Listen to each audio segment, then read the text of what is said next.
Mo kí wa káàbọ̀ sínú oṣù karùn-ún tí Yorùbá ń pè ní oṣù Èbìbí.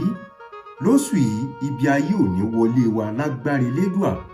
A ní kó sí páńpẹ́ ayé, a ní sìrìn tọmọtọmọ, a ní ṣẹ̀sín lágbára Elédùà, a ní rógun alákòóbá, ogun àkótì, àìbẹ́gbẹ́ pé kó dẹ̀yìn lẹ́yìn mi àti yín.